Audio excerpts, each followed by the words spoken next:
Here, read this. Woof. Good morning, it's November the 13th, 2025, and here is your poem of the day. I'll read through the poem in full and then share some quick thoughts on it at the end. It's called My Shadow, and it's by Robert Louis Stevenson. I have a little shadow that goes in and out with me, and what can be the use of him is more than I can see. He is very, very like me from the heels up to the head, and I see him jump before me when I jump into my bed. The funniest thing about him is the way he likes to grow, not at all like proper children, which is always very slow. For he sometimes shoots up taller like an India rubber ball, and he sometimes gets so little that there's none of him at all. He hasn't got a notion of how children ought to play, and can only make a fool of me in every sort of way.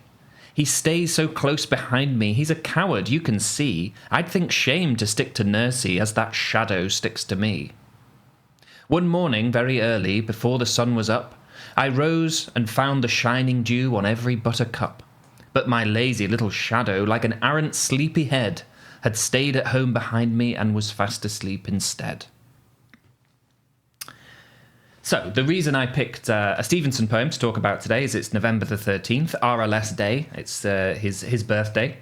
I was going to talk about one of his Scots poems, because I think they're underrated in general. I mean, the general view of Stevenson's poetry is it's not as good as his prose. But I think some of his Scots poems in Underwoods are really excellent. And we've talked a little bit about his sense of poetic lineage through Ferguson and Burns.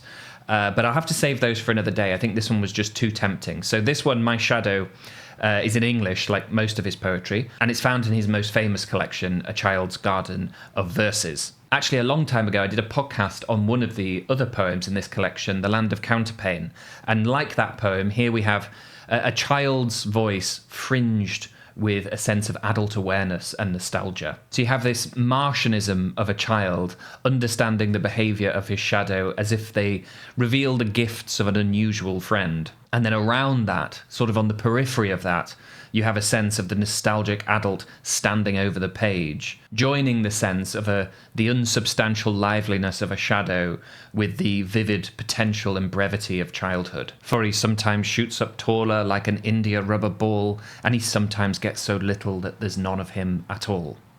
Then, inevitably, the poem also reminds us of another work by RLS, Jekyll and Hyde, which also deals with a miraculous double, a double of whom it could be said he hasn't got a notion of how children ought to play and makes a fool of his original. It's tempting to see this poem itself as a shadow of that more famous work, a poem that could be about Dr. Jekyll's childhood as he started sifting and compartmentalizing aspects of his personality. And reading it makes me wonder if any adaptations of Jekyll and Hyde have used this poem or incorporated it kind of as a tuning fork for the novel's ideas.